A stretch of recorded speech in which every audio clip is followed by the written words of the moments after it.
what is up YouTube, That's here, and today we're going to be bringing you guys a old school battle. Looks like it's a bit of an old school battle. We have Gastrodon Crest, Giratina Groudon versus Landorus Talonflame, Groudon, and Zekrom. So, like I want to say, it looks like an old school battle because we have Gastrodon Crest, which is one of my favorite leads from back in early 2015. It was one of my favorite answers to that King Talonflame meta, and obviously Landorus fits in with that too. We're leading against Landorus Talonflame here, so it just looks like a bit of an old school game. Also note that I'm kicking it with a different set of legendaries. We're using Groudon and Giratina. Note that we're using the regular form Giratina and not the origin form. I personally just like the regular Giratina form with leftovers, multiple effects of the leftovers over time through the use of moves like Protect and Shadow Force. It just fits my playstyle. Well, it fits the team's playstyle. This isn't even really a Trick Room team. It really looks like it is. I know it looks like it, but it's not. It just, I mean, there's not even a Crest can use Trick Room, but it doesn't even have it on the set. I think the Crest set is like Moonlight, Icy Wind, Toxic, and I think I'm actually running Safeguard on this set. I could be wrong. I might be running Skill Swap, but anyways, I'm dawdling on. We're going to start this one up, get right into it. And note that I was talking about how my team looks like it is a Trick Room setter.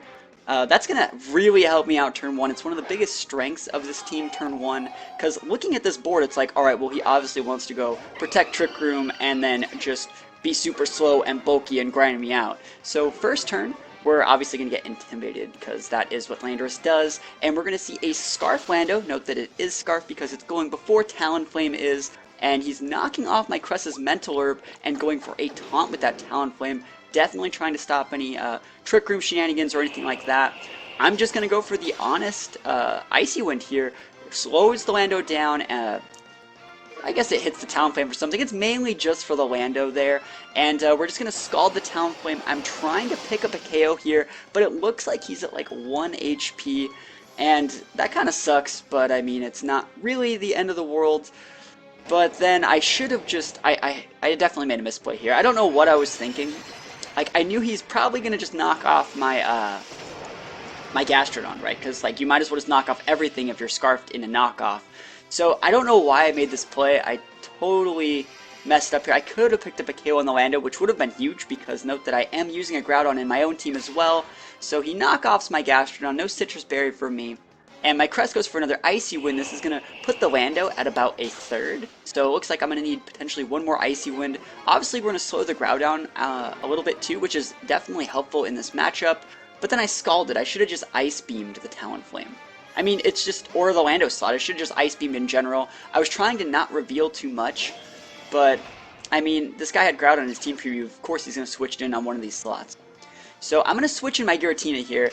I switch it into a knockoff, and he crits. Like, I could not believe that. I'm like, wow, I guess you're going to knock off my Crest because it's super effective, even though you already knock off my item. But I switch into it, it's super effective, and it crits. So, after all that, I still eat an Eruption too. I mean, this Giratina is super bulky. So all that stuff of talking about Protect and leftovers and all that cool stuff, we're not really doing that this game. Giratina's more of just the, I'm going to try get a little bit of damage in. I'm going to try and block some damage. I might switch later. So we're going to see Zekrom come in. I'm going to pop a Shadow Force. And one of the cool things about Shadow Force is he has no idea who I'm targeting with this. So we see Gastrodon is going to go down. Note that I did Earth Power him last turn. It did about 40%-ish. So that's pretty good. Pretty good from a zero investment Gastrodon. As we come in with my Giratina here.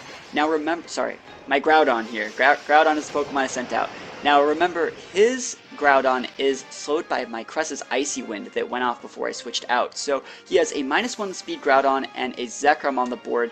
It's pretty obvious he's going to be switching some of these Pokemon out this turn. He decides to come in with the Landorus, gets a great Intimidate up on my Groudon, which definitely, I think, would save his Zekrom from a Precipice Blades if he decided just to try and eat one. So I'm going to go for the Precipice Blades. I mean, why not? No reason not to. But then Giratina is going to Shadow Force, and I wish this team was made a little bit differently. I wish my Giratina was just a little bit faster than my Groudon, because that way I would have broken the Protect and then hit him with the Precipice Blades. I mean, it happens that way. This team was not made to be played together. This is obviously a full-speed Jolly Groudon mixed up with a super slow Giratina. So we're going to switch Giratina out, coming in with Cress here, just because I'm pretty sure he's going for the Earthquake with the Lando, and since it is a Scarf Lando, I can pretty much dance around that all I want. So Earthquake's going to be avoided, Groudon's going to block, I think I blocked a Brave Bird, and I'm gonna obviously, yeah, this is where we decide to turn it up. We're gonna switch out into Giratina.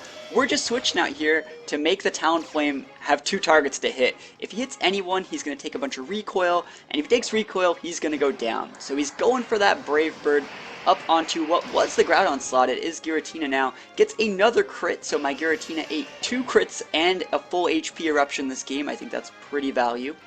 And Talonflame's obviously going to go down to the recoil. And I was thinking about trying to set up here. I was thinking about, like, I can just Moonlight here and set up and have a full HP Cress, but I decided to go for the Icy Wind.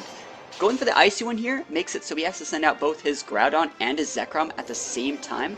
And if he sends both those out at the same time, the only way I lose, if I send my Groudon out, is if I lose a Speed tie to his Groudon, or I miss a Precipice Blade. So I'll take those odds. I mean, I'm going to take those. So we come in with my Groudon here. Note that I'm still full HP. I'm in a pretty good spot. And I'm just going to go for the super standard play. Cress isn't really doing that much anymore. So the super standard play would be to protect with Groudon, try an Icy Wind. That also would take away one of my loss conditions in losing a Speed tie. So he goes for a Fusion Bolt onto my Cresselia slot. Note that the Zekrom is faster than the Groudon, and I think that's only possible if, I don't think Zekrom has a higher base speed than Groudon. Correct me if I'm wrong, I don't think it does, but that gives me the okay go to go ahead and go for a Precipice Blades here. And I was going to say, there's no way that the Zekrom is scarfed because the Landorus was scarfed. So that's just one thing to look at when you look back at everything that happened in the game. Pretty cool game overall. I liked that I set up this double Precipice Blades, super mega KO, super effective last turn. So pretty cool game, featuring a bit of an old school lead on both sides. Gastrodon and Cress versus Landorus and Talonflame. I do like using Cresselia, Giratina, and Groudon on the same team, and I was just working around with Gastrodon, trying to come up with a cool way to check Kyogre that wasn't super offensive. So let me know what you guys think of Gastrodon in VGC 2016. I know that's not what this video is really about. It was more about just playing correctly and setting up a huge last turn. But Gastrodon is a Pokemon that I do want to use more. It is one of my favorite Pokemon in the competitive scene. I don't really like the way it looks, but I like everything about its playstyle. Mitigating damage with Storm Drain, having a wide variety of special attacks using Earth Power, Ice Beam, or even Scald or something like that. So pretty good stuff. I hope you guys enjoyed the battle, and I will see you guys next time. Peace out.